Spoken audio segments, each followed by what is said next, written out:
శ్రీగురుభ్యో నమ. హరి ఓం. మీ అందరూ సాయిబాబా గారి యొక్క జీవిత చరిత్రని పారాయణం చేయడంలో సిద్ధహస్తులు.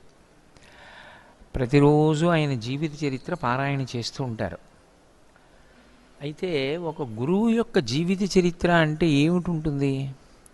గురువు జీవితానికి ఉత్థాన పతనాలు ఉండవు, ఆయన సాక్షిగా ఉంటాడు. అటువంటి గురువు యొక్క జీవిత చరిత్ర చదువుకుంటే వచ్చేటటువంటి ప్రయోజనం ఏమిటి ఉంటుంది అసలు? అది పారాయణ చేశారనుకోండి. పారాయణ అనేటటువంటి మాట ప్రధానంగా ఎందుకు అన్వయం అవుతుంది అంటే, మీకు దాని అర్థం తెలియనివ్వండి, తెలియకపోనివ్వండి, అందులో ఉన్నటువంటి విషయం మీకు సమగ్రంగా తెలియనివ్వండి, తెలియకపోనివ్వండి, అది బీజాక్షర సంయుక్తమై ఉన్నప్పుడు అటువంటి విషయాన్ని పారాయణ చేసినట్లయితే బీజాక్షరానికి ఒక లక్షణం ఉంటుంది, దానికి విస్ఫోటన శక్తి అని ఉంటుంది. దాన్ని ఉచ్చరించినప్పుడు అది లోపల బద్దలవుతుంది, బద్దలై అపారమైనటువంటి శక్తిని ప్రవహింపచేస్తుంది. అది బుద్ధి మీదకి వెడుతుంది. బుద్ధి మీదకి వెడితే బుద్ధి ఏం చేస్తుందంటే, అప్పటి వరకు ఏ సమస్యకి పరిష్కారం తెలియలేదో ఆ పరిష్కారాన్ని చెప్పగలిగిన శక్తి బుద్ధి పొందుతుంది. దాని కొరకు పారాయణ చేస్తారు. సుందరకాండ పారాయణ చేస్తూ ఉంటారు. సుందరకాండ, సౌందర్యలహరి ఇవి పారాయణ చేస్తారు. ఎందుకు పారాయణ చేస్తారు అంటే, సుందరకాండలో బీజాక్షరాలు ఉన్నాయి, సౌందర్యలహరిలో బీజాక్షరాలు ఉన్నాయి. అంత రహస్యంగా దాచారు శంకరాచార్యుల వారు. శరజ్యోత్స్నా శుద్ధాం అని ఒక శ్లోకం. ఆ శ్లోకాన్ని జాగ్రత్తగా తిప్పి చూస్తే అందులోంచి ఒక బీజాక్షరం వస్తుంది. తెలిసో తెలియకో ఆ శ్లోకం చదివితే ఏమవుతుందంటే, ఆ బీజాక్షర విస్ఫోటనం జరుగుతుంది. విస్ఫోటనం జరిగితే సరస్వతి కటాక్షం వస్తుంది. అందుకని వాటిని పారాయణ చేయండి అంటారు. ఆ శ్లోకానికి అర్థం కూడా తెలియక్కర్లేదు, అది అలా చదువుతుంటే చాలు ఆ శక్తి వస్తుంది. మీరు ఒక గురు చరిత్ర పారాయణ చేశారనుకోండి, దాని చేత ఫలితం ఎందుకు వస్తుంది అసలు? అందులో బీజాక్షరాలు ఏమున్నాయి? బీజాక్షరాలు ఏముండవు. మరి బీజాక్షరాలు లేనటువంటి చరిత్రని పారాయణ చేస్తే ఫలితం వస్తుంది అని ఎలా చెప్పబడింది? దానికి ఏమిటి ప్రమాణవాక్కు? ఏదో ఒక ప్రమాణవాక్కు అని ఉండాలి. ఆ ప్రమాణాన్ని అనుసరించి మనం బ్రతకవలసి ఉంటుంది, తప్పించి మన బుద్ధికి తోచిన దానితో జీవితాన్ని గడపకూడదు, ప్రమాణం లేని పని చేయకూడదు. మరి అటువంటప్పుడు సాయిబాబా గారి సచ్చరిత్ర పారాయణ చేయడం అనేటటువంటిది ఉత్తమ ప్రయోజనం. అలా పారాయణ చెయ్యండి అని ఎవరు చెప్పారు, ఎందుకు చేస్తున్నారు అంటే, మీరు ఒక విషయాన్ని గమనించవలసి ఉంటుంది. మహాత్ముల యొక్క జీవిత చరిత్రని పారాయణ చేసే సంప్రదాయం ఒకటి ఉంది. శంకరాచార్యుల వారి జీవిత చరిత్రని కూడా పారాయణ చేస్తారు. సాయిబాబా గారి జీవిత చరిత్రని కూడా పారాయణ చెయ్యొచ్చు, కానీ వాటిలో బీజాక్షర విస్ఫోటనం ఉండదు. కానీ ఒక గురువు చెప్పినటువంటి మాటలు, గురువు చేసినటువంటి పనులు ఉంటాయి. అవి ఎప్పుడూ దేనికి పనికొస్తాయంటే, తత్వావిష్కరణములకు మాత్రమే పనికొస్తాయి. ఐహికమైనటువంటి ప్రయోజనాలు ఏమీ ఉండవు దాని వలన. అందుకే ఎప్పుడైనా గురువుగారు కూర్చుంటే దానికి ఒక ప్రత్యేకమైనటువంటి భంగిమ, ఒక ప్రత్యేకమైన ముద్ర ఉంటాయి. అటువంటి భంగిమ, అటువంటి ముద్ర లేకుండా గురుస్వరూపం కూర్చుని ఉన్నదాన్ని ఆరాధన చెయ్యం మనం. అందుకే మీరు కొంచెం జాగ్రత్తగా గమనించండి. నిన్ననే నన్ను రాధాకృష్ణ గారు అడిగారు, వీరాసనం అంటే చెప్తానన్నారు మీరు అని చెప్పారు. వీరాసనము అని ఒక ఆసనం. ఆసనం అంటే కూర్చునేటటువంటి భంగిమ. ఎలా పడితే అలా కూర్చోకూడదు. ఒక్కొక్క విషయం చెప్పేటప్పుడు దానికి అనుగుణంగా కూర్చోవాలి. నేను ఇప్పుడు ప్రవచనం చేస్తున్నాను అనుకోండి, నేను ఇలా కూర్చోకూడదు, పాదం మీద పాదం పడకూడదు, రెండు పాదములు ఒకదానికొకటి ఎడంగా మాత్రమే ఉండి ప్రవచనం చెయ్యాలి. ఎందుచేత అంటే, రెండు పాదముల యందు కూడా దేవతలు ఉంటారు. ఒక పాదాన్ని ఒక పాదంతో తాకి కూర్చోకూడదు. వీరాసనము అనేది ఒక భంగిమ. అది ఒక్క గురువే పడతారు. ఎందుకు పడతారు అంటే, ఎడంకాలు కింద పెడతారు, పెట్టి కుడికాలు పైకెత్తి కుడి పాదాన్ని ఎడమ తొడ మీద వేసుకుంటారు. మీరు కింద సాయిబాబా గారిని చూస్తే అలాగే కూర్చుంటారు ఆయన. అది సాయిబాబా గారు కాదు మొదట అలా కూర్చున్నది. నేను చెప్పే విషయాన్ని మీరు నిష్పక్షపాతంగా వినాలి. అది సాయిబాబా గారు అలా కూర్చున్నారని మీరు అనుకోకూడదు. అలా ఎవరు కూర్చున్నారు అంటే, ప్రతి గురువు కూర్చుంటాడు అలా. అలా కూర్చున్నప్పుడు ముందెవరు కూర్చోవాలి అని అడిగితే తత్వమునందు అత్యంత శ్రద్ధ కలిగినటువంటి వ్యక్తి ఎవరుంటాడో, అంటే అసలు మానవ జీవితాన్ని ఒబ్బిడి చేసుకోవాలనేటటువంటి తాపత్రయం ఉన్నవాడు ఎవరుంటాడో, భగవంతుణ్ణి చేరుకోవాలన్న తాపత్రయం ఎవరికి ఉంటుందో వాళ్ళే అందరికన్నా ముందు కూర్చోవాలి గురువుగారు వీరాసనం వేసుకుంటే. తప్ప ఎవరు పడితే వాళ్ళు వచ్చి ముందు కూర్చోవడానికి అధికారం ఉండదు గురువు వీరాసనంలో ఉంటే. అందుకే మనకి శ్రీరామాయణానికి సంబంధించినటువంటి ప్రార్థనా శ్లోకం ఒకటి ఉంది. అందులో అతి విచిత్రమైనటువంటి శ్లోకం ఒకటి ఉంది. ఆ శ్లోకంలో ఒక మాట చెప్తారు. హైమే మహామండపే మధ్యే పుష్పకమాసనే మణిమయే వీరాసనే సుస్థితం అగ్రే వాచయతి ప్రభంజనసుతే తత్వం మునిభ్యపరం వ్యాఖ్యాంతం భరతాదిభి పరివృతం రామం భజే శ్యామలం అని. శ్యామలం అంటే నల్లటి వర్ణం కలిగినటువంటి రామచంద్రమూర్తి అంతఃపురంలో మంచి పుష్పాలతో శోభించేటటువంటి ఒక ఆసనం మీద కూర్చుని వీరాసనే సుస్థితం, వీరాసనంలో కూర్చున్నాడు ఆయన. ఎలా కూర్చున్నాడు? కూర్చున్నప్పుడు గురువు ఒక్కడే కూర్చోలేదు. వైదేహీ సహితం సురద్రుమతలే హైమే మహామంటపే. గురువు ఎంత గౌరవనీయుడో గురు పత్ని కూడా అంతే గౌరవనీయురాలు. గురువుగారెంతో గురుపత్ని అంతే శాస్త్రంలో.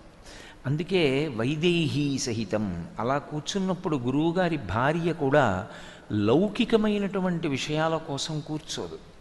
తత్వం చెప్పడానికి మాత్రమే ఆయన కూర్చున్నాడు.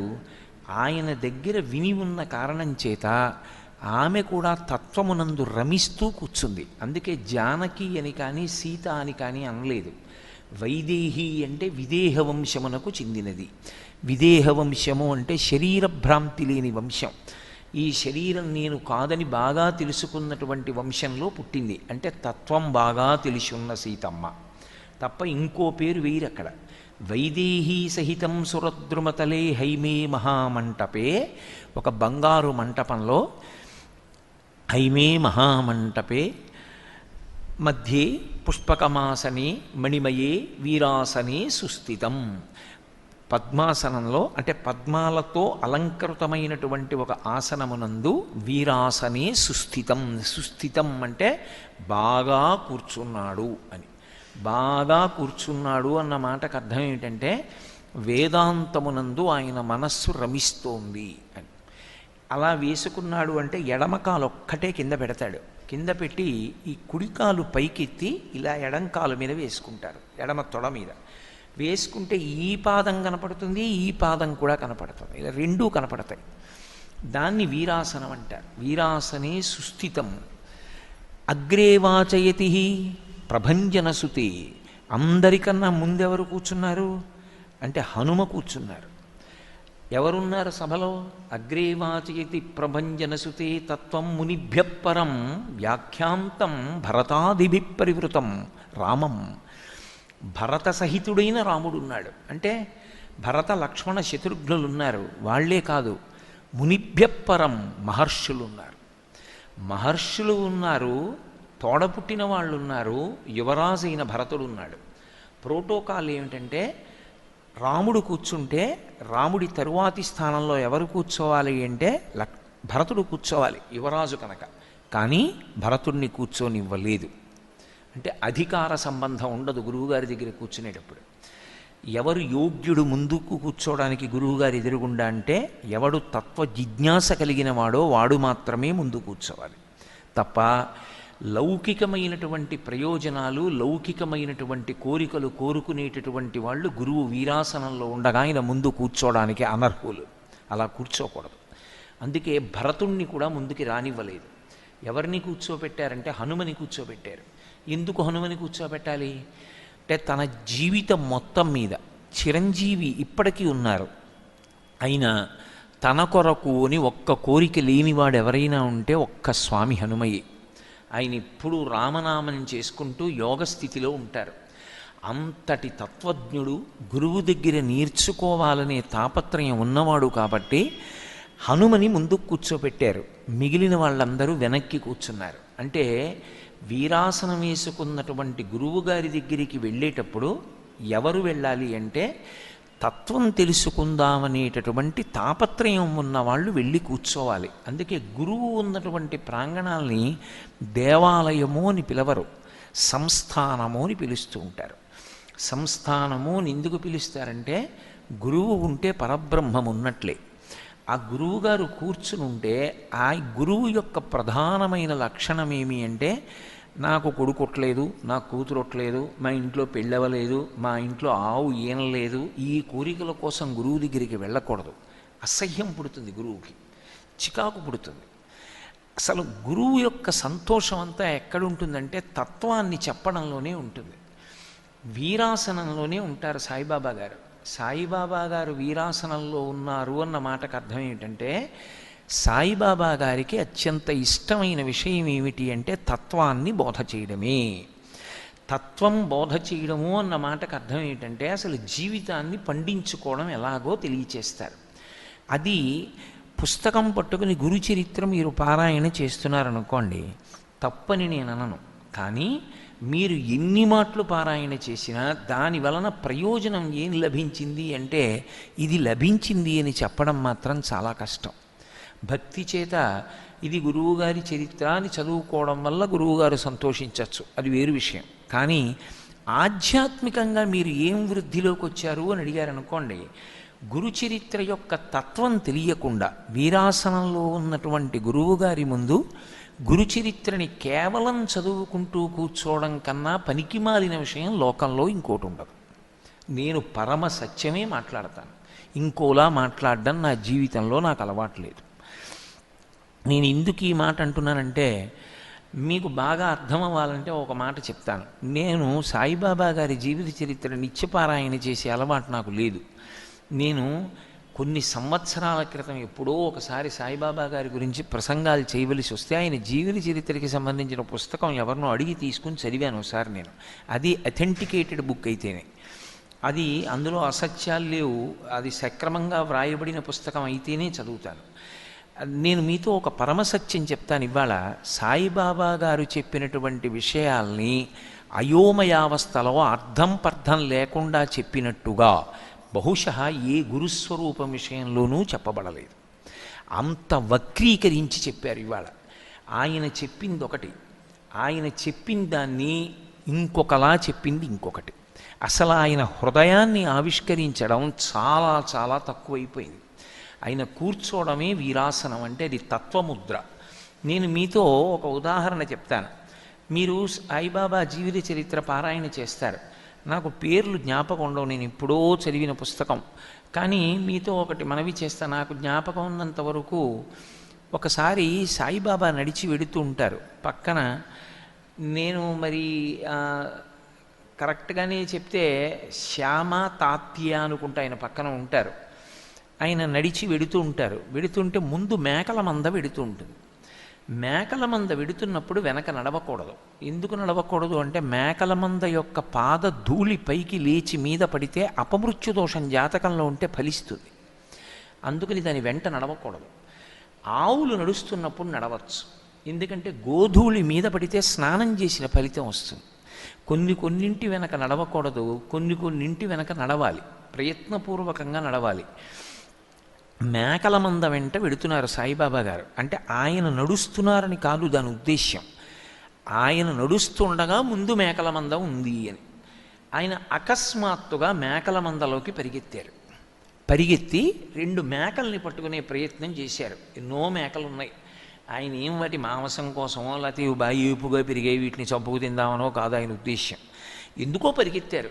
పరిగెత్తి 2 మేకల్ని పట్టుకుపోయారు. 2 మేకలు ఒక్కసారి దొరుకుతాయా? దొరకవు. ఆయన ఏ 2 మేకల్ని పట్టుకుందామనుకుంటున్నారో ఆ 2 మేకల్ని ఆయనకి పట్టించడంలో ప్రయత్నానికి శ్యామ తాత్య కూడా పరిగెత్తారు. ఆ 2 మేకల్ని మొత్తానికి పట్టుకున్నారు. అంటే గురువుగారు ఆ 2 మేకలు పట్టుకుందాం అనుకున్నారు, శిష్యులు సహాయపడ్డారు. అంతే వాళ్ళకి తెలుసు. శిష్యుడు అంటే పక్కనున్నవాడు వాడు శిష్యుడు, గురువు హృదయం తెలుసుకున్నవాడు శిష్యుడు. అందుకే చుట్టూ చేరిన వాళ్ళందరూ ఎప్పటికీ శిష్యులు కాలేరు. ఎవడు నిజంగా తత్వాన్ని తెలుసుకోవాలని ప్రయత్నం చేస్తాడో వాణ్ణి గురువు ఆదరిస్తాడు. ఈ సంస్థానంలో నేను ఈ మధ్యకాలంలో వచ్చి పైన ఉండగలుగుతున్నానంటే నేను పరమసత్యం చెప్తున్నా, బాబా గారికి నా మీద ఎంత ప్రేమ ఉందో మీరు ఆలోచించండి. ఆయనకి ఆ ప్రేమ లేనినాడు నన్ను ఇక్కడ చేరనివ్వరు. ఆయనకు ఆ ప్రేమ ఉంది కాబట్టే నన్ను చేరతీస్తున్నారు. గురువు కోరుకునేది ఎప్పుడు ఏం కోరుకుంటాడంటే తత్వచింతన చేసే శిష్యుణ్ణి కోరుకుంటాడు. కానీ వీళ్ళిద్దరికీ ఆ బుద్ధి లేదు. కేవలం మేము బాబాగారి వెంట పెడుతున్నాం, బాబాగారు పట్టుకోవాలనుకున్నారు, మేము పట్టుకున్నాం. ఆ 2 మేకల్ని పట్టుకున్నారు. ఆయన వెంటనే లాల్చీ జేబులో చెయ్యి పెట్టి పైకి తీస్తే ఏదో 32 రూపాయలు అనుకుంటాను, ఇఫ్ ఐఎమ్ కరెక్ట్. ఆ 32 రూపాయలు ఏదో అతనికి ఇచ్చారు. 2 మేకల్ని తీసుకొచ్చారు. తీసుకొస్తే ఇప్పుడు ఆ 2 మేకల ఖరీదు కలిపి ఆ రోజుల్లో, అది బహుశా 1908, 1909 సంవత్సరాల్లో జరిగినటువంటి వృత్తాంతం. అప్పుడేదో 9 రూపాయలో 10 రూపాయలో అలా ఉంది ఆ 2 మేకల ఖరీదు. 2 మేకలు 9 రూపాయలకు వచ్చేదానికి 32 రూపాయలు గురువుగారు ఇచ్చేశారు. ఈయన ఇలాగే ఏమి చూసుకోరు, పోనీ ధర అడగడం కాదు, ఇచ్చేశారని చెప్పి వీళ్ళిద్దరూ ఊరికే దాని మీదే చర్చ చేస్తున్నారు అరుగికి కూర్చొని. అంటే వాళ్ళ ఉద్దేశం ఏంటంటే గురువు అమాయకుడు, ఆయనకేం తెలియదు పాపం, ఏదో లౌక్యం తెలియదు. 2 మేకలకు 32 రూపాయలు ఏమిటి, ఎంత ఎక్కువ ఇచ్చేశారు, 4 రెట్లు ఇచ్చేశారు ఇంచుమించు. ఇలా అయితే ఎలా? గురువుగారికి ఏం తెలియదు. ఇది పక్కనున్న వాళ్ళ గొప్పతనం. గురువుకి ఏం తెలియదని నిర్ధారించుకోవడానికి చుట్టూ చేరారు వాళ్ళు. మీరు చాలా జాగ్రత్తగా గమనించాలి. ఎప్పుడైనా జీవిత చరిత్ర పారాయణ చేసేటప్పుడు ఒక్క ఘట్టం చాలు మీరు ధ్యానం చేయడానికి. బాబా బయటికి వచ్చారు, వాళ్ళిద్దరూ మాట్లాడుకుంటున్నాం, ఆయనకి తెలియని విషయాలు కావు. వెంటనే ఆయన అన్నారు, 32 రూపాయలు ఎక్కువ ధర పెట్టి నేను 2 మేకల్ని కొన్నానని మీరు అనుకుంటున్నారు, ఈ 2 మేకలు యజమానికి ఇచ్చేయండి అన్నారు. ఆ 2 మేకల్ని పట్టుకెళ్ళి యజమానికి ఇచ్చేశారు. ఇప్పుడు లాభమా ఇంకా నష్టమా? 32 రూపాయలు వెనక్కి తీసుకున్నారు బాబా అని లేదు, నేను మూలం చాలా జాగ్రత్తగా చూశా, వెనక్కి తీసుకున్నట్లు లేదు, ఇచ్చేశారు ఆ 2 మేకలు. బాబా ఊరుకున్నారు. ఊరుకుని ఒక మాట చెప్పారు తర్వాత. ఇప్పుడు ఆయన అన్నారు, వీళ్ళు నాతో గతంలో ఉన్నారు, వాళ్ళిద్దరూ ఒక తల్లిదండ్రులకు పుట్టిన బిడ్డలు, అన్నదమ్ములు. వాళ్ళిద్దరూ తరచూ దెబ్బలాడుకునేవారు. ఏదో చిన్నవాడు బాగా సంపాదించాడు, బాగా సంపాదిస్తున్నాడని పెద్దవాడి కోపం. కాబట్టి పెద్దవాడు చిన్నవాడిని అంతం చేయడానికి ప్రయత్నించాడు. నన్ను వాడంతం చేస్తాడేమోనని చిన్నవాడు పెద్దవాడిని అంతం చేయడానికి చూశాడు. ఇద్దరి మధ్య వైరం పెరిగింది. ఆఖరికి ఒకేసారి పొడుచుకు చచ్చిపోయారు, మేకలయ్యారు. వాళ్ళ మీద ప్రేమతో శాంతినిద్దామని కొన్నాను అన్నారు, అంతే. ఇది మీరు 500 మాటలు చదవండి, మీకు ఏమర్థం అవుతుంది? నేను అడిగానని మీరు అనుకోకండి, ఇంకొకలా అనుకోవద్దు. 500 మాటలు మీరు పారాయణ చేసి చదివారు, మీకేమైనా అర్థం అవుతుందా కొత్తగా? మీకు నోటికి వచ్చేస్తుంది ఈ కథ. ఈ కథ చదవడానికి, ఈ కథ చెప్పడానికి పెద్ద పాండితీ ప్రకర్ష అక్కర్లేదు. 5వ తరగతి చదువుకున్న పిల్లాడు చదువుకుంటాడు. ఏమిటి దాని ఉద్దేశ్యం? ఎందుకు అలా చేసినట్లు బాబాగారు? ఎందుకు ఈ మాట మాత్రమే చెప్పి ఊరుకున్నట్లు? ఆ ఒక్క విషయం అర్థమైందనుకోండి, బాబా అనుగ్రహం కలిగిందని గుర్తు. బాబా అనుగ్రహం కలగడానికి దానికి యోగ్యత కలిగిన వాడేనా అన్నది ఆయన చూస్తాడు. ఆ యోగ్యత ఉంటే తత్వాన్ని అర్థమయ్యేటట్టు చేస్తాడు. ఆ యోగ్యత లేనివాడికి ఆ తత్వం అర్థమయ్యేటట్టుగా అనుగ్రహింపబడడం. ఎందుచేత నేను అంటున్నానంటే, గురువు వీరాసనంలో కూర్చున్నారు, మనం ఇక్కడ చదువుతున్నది ఎందుకంటే కూతురు పెళ్లి కోసం కాదు, తత్వం కోసం. అసలు తత్వం అర్థమైతే అన్నీ తమంత తాము సమకూడుతాయి అని ప్రశాంతతతో తత్వచింతన కొరకు పారాయణ చెయ్యాలి. గురువు యొక్క చరిత్ర ఎప్పుడు పారాయణ చేసినా దీనికే. కానీ ఇవాళ ఏమైందంటే, సాయిబాబా గారి జీవిత చరిత్ర పారాయణ చేస్తున్నానంటే ఎందుకు చేస్తున్నావు అని అడిగితే, నాకు తెలిసి 199 మంది కోరికలతో చేసేవాళ్ళు. పరమ అసహ్యం గురువుకి అది. గురువుకి అత్యంత ప్రీతి ఏది అంటే తత్వచింతన చేసేవాడి కోసమే ఆయన వెతుక్కుంటుంటాడు. మేకల ముందు వెడుతున్నప్పుడు బాబాగారు పరిగెత్తికెళ్ళి 2 మేకల్ని పట్టుకున్నారు. అంటే జీవుడు లోపల ఉన్నవాడొకడు ఉన్నాడు, ఆ జీవుడు దేహాన్ని మార్చుకుంటూ ఉంటాడు. అది చొక్కా విప్పేసినట్లు వాసాంసి జీర్ణాన్ని యథావిహాయ అంటాడు గీతాచార్యుడు. ఎక్కడ ఏ గురువు చెప్పినా కొత్తగా ఏ విషయాన్ని చెప్పరు. ప్రమాణమాక్కైనటువంటి వేదం ఏం చెప్పిందో, వ్యాసుడు ఏం చెప్పాడో అదే చెప్తారు తప్ప వ్యాసుడి కన్నా చెప్పగలిగిన శక్తి ఎవరికీ ఉండదు. సాయిబాబా గారికి ఉండదు, శంకరాచార్యుల వారికి ఉండదు. నేను మీతో రహస్యం చెప్తున్నా. పక్షపాత బుద్ధులతోటి అర్థం పర్థం లేని వ్యామోహాలతోటి ఆలోచనలు చేయకూడదు. ఎవరు చెప్పినా వ్యాస హృదయాన్నే చెప్తారు. సాయిబాబా గారు చెప్పినా అదే చెప్పాలి. అంతకన్నా ఇంకోలా చెప్తే సాయిబాబా గారు చెప్పినా తప్పే. అది తప్పే అవుతుంది తప్ప అది సత్యం అవ్వదు. వ్యాసుడు చెప్పిందే చెప్పాలి. అందుకే ఆయన పరిగెత్తుకెళ్ళి 2 మేకలు పట్టుకున్నారు. అంటే లోపల ఉన్న జీవుల్ని గుర్తించారు, పైన ఉన్న ఉపాధుల్ని కాదు. మేకలు పట్టుకుంటున్నాడు గురువుగారు అనుకుంటున్నారు వెనక వస్తున్న వాళ్ళిద్దరు. వాళ్ళకి గురువు లోపల ఉన్న జీవుల్ని గుర్తుపట్టి పట్టుకుంటున్నారన్న రహస్యం వాళ్ళకి తెలియదు. అంటే అసలు గురువు అన్న మాటకు అర్థం ఏంటంటే గురువుగారు అని పిలవడం కాదు, గురువుగారు చాలా బరువైన వారు అని లోపల మనసులో నిలబడ్డం. అది నిజంగా మీకు తెలిసున్న విషయం అనుకోండి, మీరు ఎక్కువ మాట్లాడడానికి చాలా భయపడతారు. అంత గంభీరమైనటువంటి వ్యక్తితో మనం ఎలా తొందరపడి వెళ్ళి అన్నీ మాట్లాడతాం? ఎంత ఎక్కువ మాట్లాడితే మన అజ్ఞానం అంత బయటికి వస్తుంది. కాబట్టి మనం ఎంత తక్కువ మాట్లాడితే ఆయన అంత ఎక్కువ మాట్లాడతారు. ఆయన మాట్లాడడం మన అజ్ఞాన దాహకత్వానికి కారణం, మనం మాట్లాడడం ఆయన నవ్వుకోవడానికి కారణం. కాబట్టి మనం మాట్లాడకుండా ఉండాలనుకోవాలి. కానీ శిష్యులు అని పేరు పెట్టుకుని గురువుని గురువుగా అర్థం చేసుకోలేని వాళ్ళే సమాజంలో ఎక్కువ మంది ఉంటారు. సాధారణంగా మీరు చూడండి, పాపం మా గురువుగారికి ఏం అంత విషయం తెలియదండి, అమాయకుడండి మా గురువుగారు అంటారు. గురువుగారు అమాయకుడని చెప్పడానికి శిష్యుడు ఎందుకు? మా గురువుగారు మహాపురుషుడండి అన్నవాడు శిష్యుడు. కాబట్టి గురువు యొక్క బరువేమిటో తెలుసుకున్నవాడెవరో వాడు శిష్యుడు. వెంటపడ్డ వాళ్ళందరూ శిష్యులు కారు, పక్కనున్న వాళ్ళందరూ శిష్యులు కారు.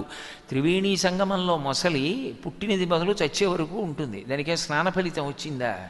ఒక్కసారి వెళ్ళి సంకల్పంతో స్నానం చేసిన వాడికి స్నాన ఫలితం వస్తుంది. పక్కనున్న వాళ్ళందరూ శిష్యులు కాలేరు. ఎవరు శిష్యులు? నిజంగా ఎవరు తత్వాన్ని అర్థం చేసుకుంటారో, పాటించే ప్రయత్నం చేస్తారో వాడు మాత్రమే శిష్యుడవుతాడు. అసలు గురు శిష్య సంబంధాన్ని ఆవిష్కరించారు ఆయన. ఆయన మేకలు పట్టుకుంటున్నారు, వాళ్ళు మేకలు పట్టుకోవడానికి ఉపయోగపడ్డారు. ఇప్పుడు గురువుగారు 32 రూపాయలు తీసి ఇచ్చేశారు. 32 రూపాయలు తీసి ఇచ్చేస్తే వాళ్ళకి ఏమర్థమైందంటే గురువుగారు మేకల రేటు అడగలేదు. మేకల ధర ఎంత అని అడిగితే 9 రూపాయలు చాలు. చాలా ఎక్కువ డబ్బు ఇచ్చేశారు. అంటే ఇప్పుడు వాళ్ళ ఉద్దేశ్యం ఏమిటంటే, వాళ్ళ గురువుగారి మీద వాళ్ళ తీర్పు ఏమిటంటే గురువు తప్పు చేశాడు. గురువు తప్పు చేశాడని నిర్ణయానికి రావడానికి శిష్యరికం ఎందుకు? గురువు ఒక పని చేస్తే ఆయన హృదయం మనకేం అర్థం అవుతుంది? మనకు అర్థం అవ్వదు. ఆయన స్థాయి వేరు, ఆయన అలా ఎందుకు చేశారు అని. గురువు ఏది చేసినా దాని యందు దోషము పట్టనటువంటి బుద్ధి ఎవడికి ఉంటుందో వాడు శిష్యుడవుతాడు. వీళ్ళిద్దరూ బయట కూర్చొని ఆ రోజంతా వాళ్ళకి అదే కార్యక్రమం ఏమిటంటే, గురువుగారు 32 రూపాయలు ఖర్చు పెట్టారు. అంటే వీళ్ళిద్దరూ మాట్లాడుకుంటున్నారు అంటే ఎంతమంది పక్కకొచ్చి చేరుంటారు? వీళ్ళిద్దరేగా మాట్లాడుకోకుండా ఉండేది. దాని అంతరార్థం ఏమిటంటే, పక్కన ఎల్లారావు పుల్లారావు ఎవడో వచ్చాడు. ఏమైంది అంటే, గురువుగారు పొద్దున 2 మేకలు 32 రూపాయలు పెట్టి కొన్నారు. పైగా ఇంకో విషయం తెలుసా? 5 షేర్ల శనగపప్పు తెప్పించి వాటి రెండింటికి పెట్టించారు. ఎందుకది? వదిలేస్తే గడ్డి తింటాయి, వాటికి 5 షేర్ల శనగపప్పు ఎందుకు? వీళ్ళు శిష్యులు. అంటే సాయిబాబా గారి ఉద్దేశ్యం ఏమిటంటే, ఆయన జీవిత చరిత్ర పారాయణ చెయ్యడం వెనక అర్థం ఏమిటంటే, మీరు అది పారాయణ చేస్తున్నప్పుడు ఒక్కసారి ఆయన ముఖం వంక చూస్తే అయ్యయ్యో ఎలాంటి శిష్యులు మీ వెంట పడ్డారండి అని జాలేస్తుంది. అలాంటి శిష్యుడు మీరు కాకూడదు అని దాని అర్థం. అందుకని వీరాసనంలో ఉన్న గురువు దగ్గర కూర్చుంటే గురువు యొక్క వైభవాన్ని అర్థం చేసుకునే ప్రయత్నం చెయ్యాలి. అప్పుడు ఆయన చూశారు, విన్నారు, విని ఒక మాట చెప్పారు. వీళ్ళు నాతో గతంలో ఉన్నారు అన్నారు. ఎప్పుడు? ఏ జన్మలో? వాళ్ళు గతంలో ఉన్నారంటే వాళ్ళకి జన్మ ఉంది కదూ. ఇందాక నేను చెప్పాగా కథ, వాళ్ళిద్దరు ఏదో తల్లిదండ్రులకు బిడ్డలు అన్నదమ్ములని. వాళ్ళిద్దరూ తల్లిదండ్రులకు బిడ్డలైతే అప్పుడు సాయిబాబా గారు ఎవరు? ఆయన ఎవరిగా ఉన్నారు అప్పుడు? అది ఆయన చెప్పలేదు. ఆయన ఏం చెప్పారంటే, వీళ్ళిద్దరూ ఒక తల్లిదండ్రులకు బిడ్డలు, ఒకప్పుడు అన్నదమ్ములు, వాళ్ళు నాతో ఉన్నారప్పుడు అన్నారు. నాతో ఉన్నారప్పుడు అన్నారు, కానీ నేనప్పుడు ఎలా ఉన్నాను అన్నది ఆయన చెప్పలేదు. నేనప్పుడు నా పేరు ఫలానా వెంకటస్వామి, ఆ పేరుతో నేను గ్రామకరణంగా ఉండేవాడిని, అందుకు నాకు తెలుసు అని ఆయన చెప్పలేదు. పూర్వజన్మ స్మృతిని ఆయన మాట్లాడలేదు. అంటే తన జన్మ ఉన్నదన్న మాట ఆయన ప్రస్తావించలేదు.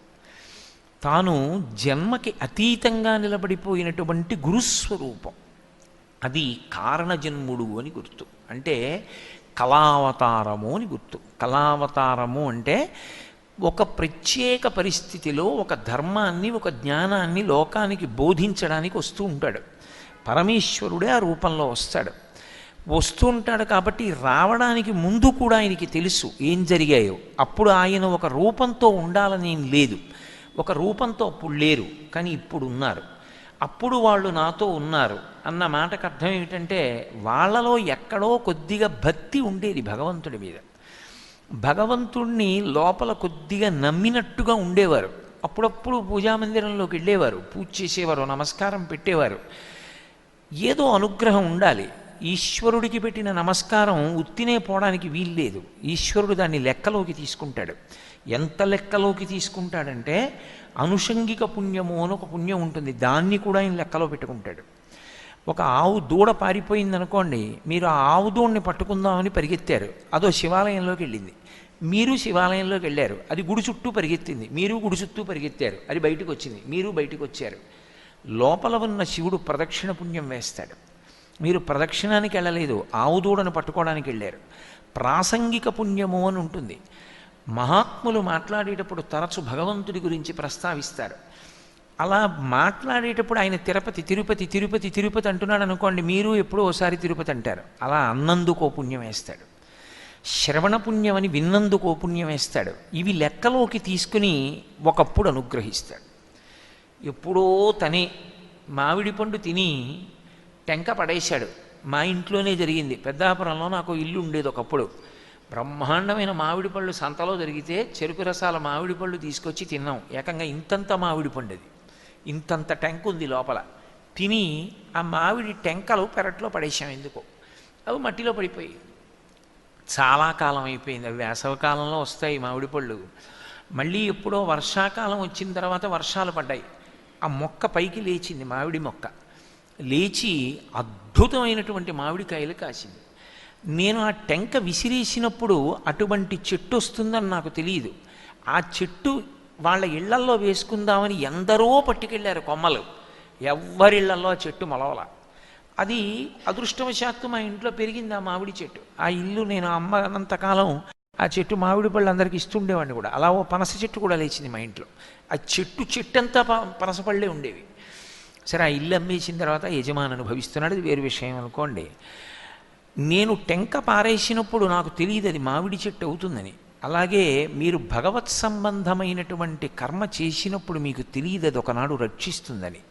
కానీ ఈశ్వరుడు దాన్ని దృష్టిలో పెట్టుకుంటాడు, పెట్టుకుని రక్షిస్తాడు. అది కాదు గజేంద్రమోక్షంలో నిన్న చెప్పా, ఏనాడో చేసిన పుణ్యం ఉంది. అందుకే పూర్వపుణ్యఫల దివ్యజ్ఞాన సంపత్తితో అన్నారు పోతన గారు. ఎప్పుడో చేసిన పుణ్యం ఏదో ఉంది, అది అడ్డుపడి చచ్చిపోయే ముందు గజేంద్రుడికి భగవన్నామం జ్ఞాపకానికి వచ్చింది. భగవంతుడు జ్ఞాపకానికి వచ్చి శరణాగతి చేశాడు. దివ్యమైన చరిత్ర ఆవిష్కృతమైంది. కాబట్టి వీళ్ళు చేసిన పుణ్యం ఒకటి ఉన్నది. ఏమిటి ఆ పుణ్యం అంటే భగవత్ సంపర్కం. భగవంతుడితో కలిసి ఉన్నారు. ఎలా కలిసి ఉన్నారంటే ఆయన ఉన్నాడని ఒక నమ్మకంతో ఉన్నారు. కానీ వాళ్ళ యందు అది సాత్వికమైనటువంటి గుణం ఆవిర్భవించడానికి కారణం కాలేదు. వాళ్ళ మధ్య భయంకరమైన ద్వేషం ఉద్భవించింది. అంటే మనుష్యులుగా పుట్టి మనుష్యులుగా బ్రతకడంలో పరమధర్మం ఒకటి ఉంది. ఏమిటా పరమధర్మం అంటే, అన్నదమ్ములైనటువంటి వాళ్ళు, తల్లిదండ్రుల కడుపున పుట్టినటువంటి అన్నదమ్ములు ఎప్పుడూ జ్ఞాపకం పెట్టుకోవలసినటువంటి విషయం ఒకటి ఉంటుంది. ఎంత చెడు మార్గంలో ఉండనివ్వండి, ఎంత ధిక్కరించనివ్వండి, వాడు నశించిపోవాలని అన్నదమ్ములు ఒకళ్ళనొకళ్ళు కోరుకోకూడదు. పరమ ప్రేమతో ఉంటారు అన్నదమ్ములు. అందుకే రాముడు ధర్మమర్థంచ కామంచ పృథివీంచాపి లక్ష్మణ ఇచ్చాపి భవతామృద్ధే ఏతత్ ప్రతిశృణోమితే అంటాడు అయోధ్యకాండలో. నేనంటూ సుఖం అనుభవించినా ధర్మం అనుభవించినా నా సోదరులతో కలిసి మాత్రమే, అది లేని నాడు నేను అనుభవించనంటాడు. అన్నదమ్ముల మధ్య ఎంత ఐకమత్యత ఉంటుందో అన్నదమ్ముల బిడ్డల మధ్య అంత వైరం ఉంటుంది. మీరు ఎంత చెప్పండి వాళ్ళ మధ్య ప్రేమ అంకురించడం సాధ్యం కానే కాదు. నేను నా తమ్ముడు ఉన్నామనుకోండి, నా తమ్ముడు ఎలా ప్రవర్తించనివ్వండి, నేను మన్నిస్తాను. మన్నించి నేను పరమేశ్వరుని ఒక్కటే ప్రార్థన చేస్తూ ఉంటాను, వాడు సంతోషంగా ఉండాలి, వాడు శాంతిగా ఉండాలని ప్రార్థిస్తాను తప్ప వాడు పాడవ్వాలన్న మాట నా జీవితంలో నేను అన్నా. వాడు నన్ను ధిక్కరించనివ్వండి, అధిక్షేపించనివ్వండి, అగౌరవపరచనివ్వండి, నాకు మర్యాద ఇవ్వకపోనివ్వండి, వాడు పాడవ్వాలన్న కోరిక నేను కోరను. ఎందుకంటే అది నా సహజ లక్షణం. నా తమ్ముడు కాబట్టి ప్రేమిస్తాను. నా కొడుకు నా తమ్ముడు కొడుకు మీరు ఎంత చెప్పండి వాళ్ళిద్దరూ ప్రేమగా ఉండడం సాధ్యం కానీ కాదు. జ్ఞాతి యందు వైరం ఉంటుంది, అది జ్ఞాతి లక్షణం. అక్క చెల్లెళ్ళ బిడ్డల మధ్య మళ్ళీ అలా ఉండదు. అన్నదమ్ముల పిల్లల మధ్య మాత్రం జ్ఞాతి వైరం ఉంటుంది. వాళ్ళు ఎప్పుడూ కూడా ఒకరి పట్ల ఒకరు వైరభావంతో ఉంటారు తప్ప పరమ ప్రేమతో ఉండడం సాధ్యం కానీ కాదు. అందుకే వైరము అన్న మాటకి పర్యాయపదం జ్ఞాతినే చెప్తారు, జ్ఞాతి వైరము అని చెప్తారు. కాబట్టి అన్నదమ్ముల మధ్య పరమ ప్రేమ ఉండాలి. ఒకడు వృద్ధిలోకి వస్తే రెండో వాడు పొంగిపోవాలి. తన తోడ పుట్టినటువంటి వాడు తగినంత ఐశ్వర్యం లేనివాడై ఉంటే అసలు మూడో కంటికి తెలియకుండా తన తోడ పుట్టినటువంటి వాడికి ఆర్థికంగా సహాయం చేసి ఆ తరువాతి తరాన్ని స్థిరీకరించి తద్వారా తన తోడ పుట్టినవాడు సంతోషంగా ఉండేటట్టు చూడాలి. అన్నగారికి డబ్బు లేదు, తమ్ముడు డబ్బు ఇవ్వడం కాదు, అన్నగారి బిడ్డల్ని బాగా చదివించాలి. చదివించి వాళ్ళు వృద్ధిలోకి వచ్చి మంచి ఉద్యోగాలు వచ్చేటట్టుగా చూస్తే అన్నగారు సంతోషిస్తాడు. అది తమ్ముడికి ఉండవలసిన లక్షణం. సమాజంలో అటువంటి వ్యక్తి ఎక్కడైనా కనపడితే మీరు హక్కున చేర్చుకోవాలి. ఎందుకని అంటే ఆయన యందు పరమ ధార్మిక బుద్ధి ఉంది అని గుర్తు. నాకు తెలుసు కొంతమంది అలా జీవించేటటువంటి వ్యక్తులు. నాకు అందుకే అటువంటి వాళ్ళంటే ప్రత్యేకమైనటువంటి అభిమానం. అలా ఉండాలి అన్నదమ్ములంటే 10 కాలాలకి. కాబట్టి అలా ఉండాలి, అది ధర్మం. ఈ ధర్మం దేనివల్ల రావాలి అంటే భగవంతుని యొక్క భక్తి చేత రావాలి. భక్తి అన్న మాటకు అర్థం పువ్వులు పట్టుకెళ్ళి ఆయన పాదాల మీద వేయడం కాదు, ఆయన చెప్పినట్లు బ్రతకడం భక్తి. నా కొడుకు నాకు పట్టుకొచ్చి పెద్ద అంచున్న పంచె పెడితేనే సంతోషపడిపోను, నేను ఎలా చెప్పానో అలా వాడు బతికితేనే సంతోషిస్తాను. భగవంతుడు చెప్పినట్టు బ్రతకడం ధర్మం, అది భక్తి. వాళ్ళు పరమేశ్వరుడు చెప్పినట్టు బ్రతకలేదు. వాళ్ళు ఇద్దరూ విడివిడిగా భగవంతుడు ఉన్నాడని నమ్మారు కానీ ఆయన చెప్పినట్లు బ్రతకలేదు. అందుకే తమ్ముడు ఎక్కువ సంపాదించుకున్నాడని అన్న కోపం పెట్టుకున్నాడు. ఆఖరికి తమ్ముడిని చంపే ప్రయత్నమే చేశాడు. తనని చంపేస్తాడేమో కాబట్టి అన్నని చంపేస్తే గొడవ వదిలిపోతుందని తమ్ముడు అనుకున్నాడు. ఇప్పుడు ఇది ఎక్కడ వరకు వెళ్ళిందంటే ఒకరిని చంపుకోవాలనుకున్నారు కనుక ఇద్దరూ తటస్థపడినప్పుడు ఇద్దరూ కత్తులతో పొడుచుకున్నారు కాబట్టి ఒక్కసారి చచ్చిపోయాడు. మూర్ఖత్వము అని ఒక మాట ఉంటుంది. మూర్ఖత్వము అన్న మాటకు అర్థం ఏమిటో తెలుసా?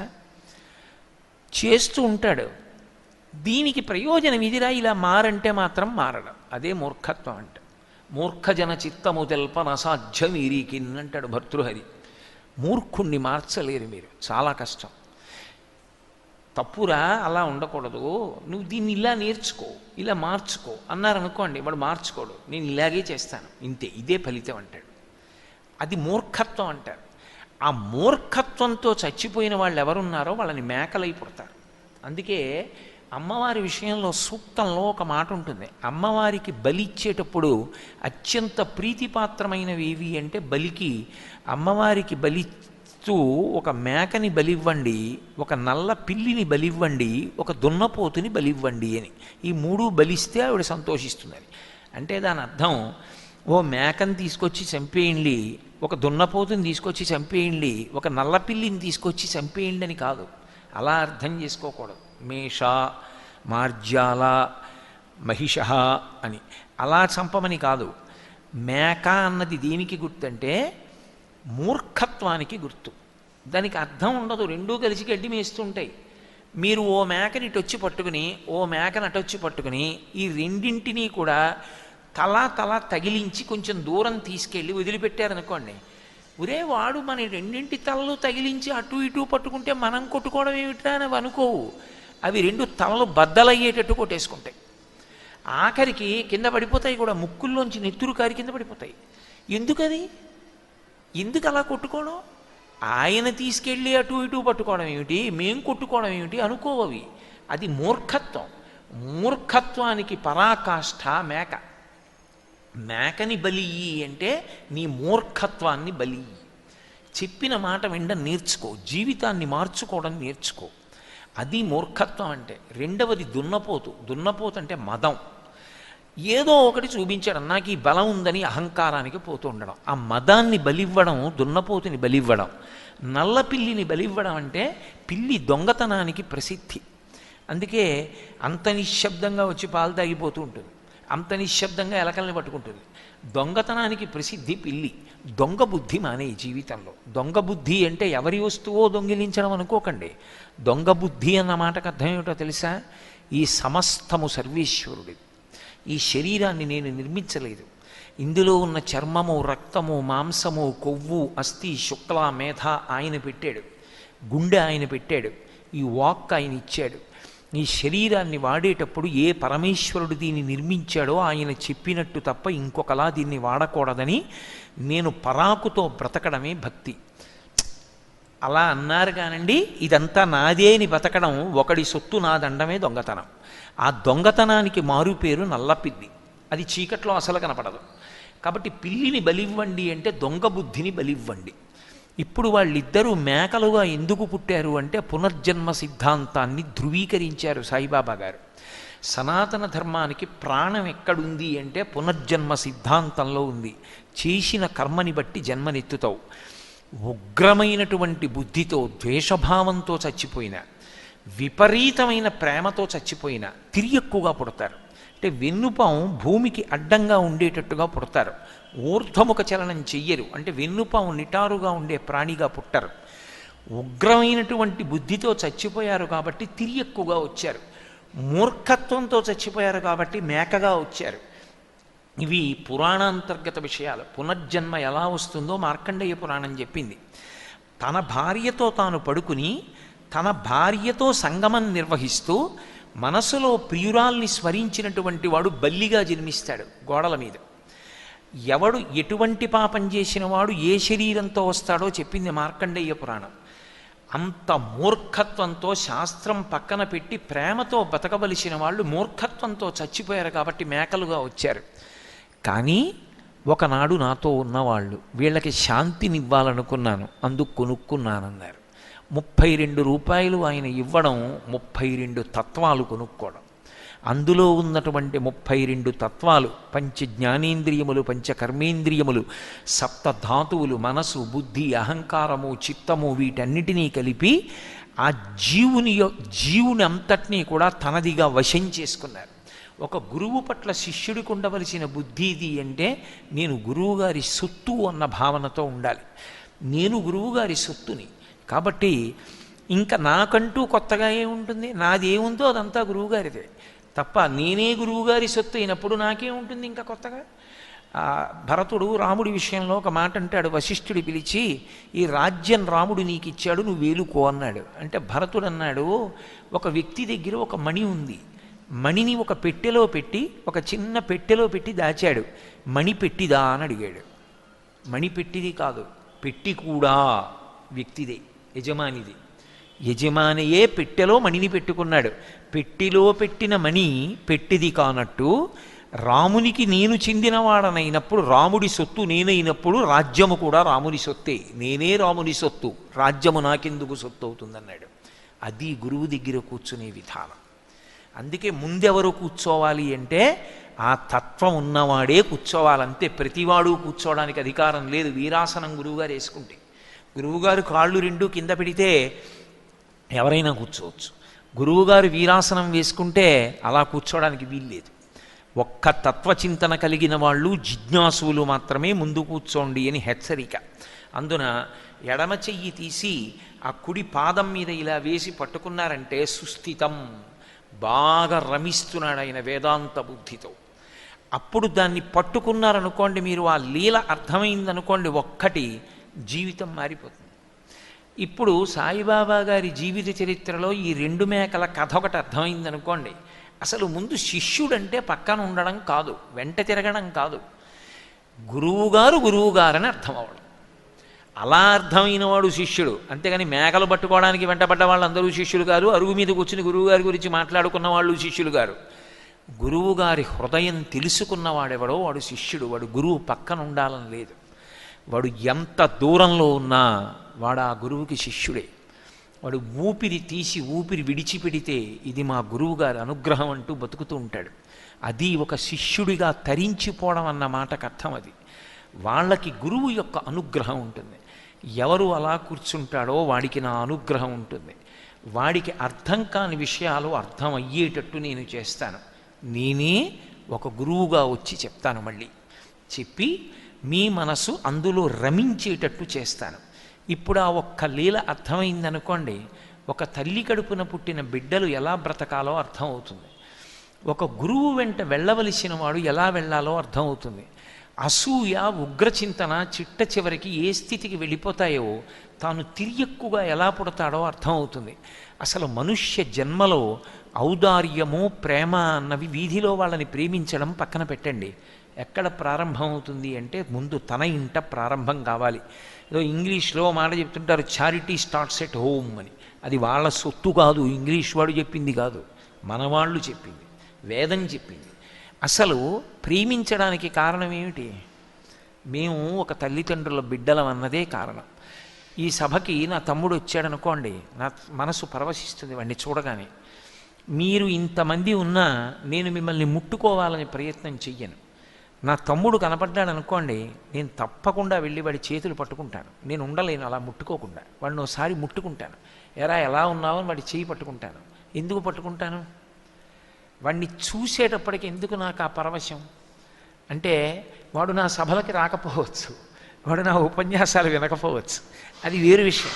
కానీ వాడు నాకు కనపడితే మాత్రం వెంటనే వాడిని చేయి పట్టుకుంటాను, తీసుకెళ్ళి నా గదిలో కూర్చోబెట్టుకుంటాను. ఎలా ఉన్నావురా, నీ భార్య ఎలా ఉంది, బిడ్డలు ఎలా ఉన్నారు అన్నీ అడుగుతాను. వాడి బిడ్డలు నన్ను పెదనాన్న అని పిలిస్తే పరవశించిపోతాను. ఎందుకని? ఒక్కటే కారణం, మేమిద్దరం ఒక్క తీగకి పూసిన పువ్వులం. ఈ భావన నాకు ఇక్కడ ప్రారంభమైతే మనందరం పార్వతీ పరమేశ్వరుల బిడ్డలం. ఇప్పుడు ఆ భావనే ఉంటుందా, ఉండదా? ప్రేమకి పరాకాష్ఠ ఎక్కడుంటుందంటే ముందు అక్కడొచ్చి, అందుకు శంకరాచార్యుల వారు మాతాచ పార్వతీదేవి పితాదేవో మహేశ్వర అన్నారు. మనందరం భగవంతుని బిడ్డలం అన్ననాడు ఉంటుంది తప్ప సోదర సోదరీమణులారా అండంలో ఉండదు. ఉపన్యాసానికి అండానికి బాగుంటుందేమో, లోపలి భావన ఉండదు. లోపలి భావన ఎందుకు ఉంటుంది అంటే మనమందరం భగవంతుని బిడ్డలం అనుకున్ననాడు ఉంటుంది. కాబట్టి ఆ భావన నీకు లేనినాడు ఒక తల్లిదండ్రుల బిడ్డలైనా పొడుచుకు చచ్చిపోవడానికి పనికొస్తుంది, అది తిరియక్కులు కావడానికి పనికొస్తుంది. కానీ ఎక్కడో ఎప్పుడో నా దగ్గర చేరిన పుణ్యం ఉంది కదూ, అది ఇప్పుడు పనికి రాకపోతే ఎలా? మేకలుగా ఉన్నారు, బాధపడి 32 రూపాయలు ఇచ్చి తను కొనేసుకున్నారు. ఇప్పుడు ఎవరు వాళ్ళు? ఆయన సొత్తు. వాటికి తెలియకపోవచ్చు, కానీ అవి బతికున్నంతకాలం బాబాగారి మేకలవి. ఎందుకంటే డబ్బు ఇచ్చి కొనుక్కున్నారు కాబట్టి. ఆయన మళ్ళీ డబ్బు తిరిగి పుచ్చుకోలేదు, ఆ మేకలు ఇచ్చేశారు. బయట ఉన్న శిష్యులు ఎంత గొప్పవాళ్ళో లోకానికి తెలిసింది. పక్కన కూర్చోవడం కాదు, సాయిబాబా గారిని ఎంత అర్థం చేసుకున్న మహాత్ములో శ్యామ తాత్య అర్థమవుతుంది. పరిణతి పొందనంతసేపు అంతే, పొందిన తరువాత మహాత్ములు కావచ్చు. కాబట్టి ఇంకా బాగా ఉడకని బియ్యం అది, అప్పటికింకా ఉడకలేదని అర్థం. కాబట్టి గురువుగారితో ఇన్నేళ్లున్నారన్నది ఉడకడానికి ప్రధానం కాదు, గురువుగారి అనుగ్రహం ఎంత పొందారన్నది ఉడకడానికి కారణమవుతుంది. ఇది మనకి తెలియచేయడానికి. ఒకసారి బాబాగారి సొత్తు అయిపోతే ఇక వాళ్ళు బతికినా చచ్చినా బాబాగారి సొత్తుగానే చస్తారు. ఇక గురువుగారి సొత్తుగా శరీరం విడిచిపెట్టేశాక ఇక వాళ్ళకి పునర్జన్మ లేదు.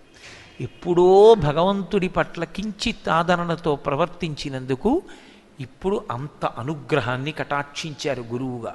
అంటే భగవంతుడి పట్ల మనం పెంచుకున్న చిన్న ప్రేమ, చేసిన చిన్న పుణ్యకార్యం కూడా ఎంత ఉద్ధరణ హేతువులు అవుతాయో. కాబట్టి ప్రయత్నపూర్వకంగా పుణ్యకర్మలు చెయ్యండి అని మనకి చెప్పడం, ఇన్ని ధర్మాల్ని అందులో చెప్పడం ఆ లీల యొక్క అర్థం.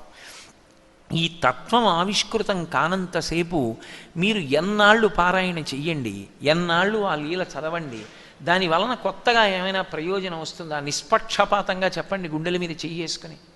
అదే 500 మాటలు పారాయణ చేశాయి, ఏమిటి వస్తుంది దానివల్ల? ఏమి రాదు.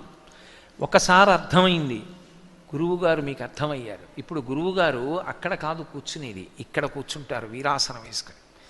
బాబా ఇక్కడ కూర్చుంటారు. ఇక్కడ కూర్చున్న నాడు నువ్వు ఎలా బ్రతకాలో అలా బ్రతకడం సాధ్యం అవుతుంది.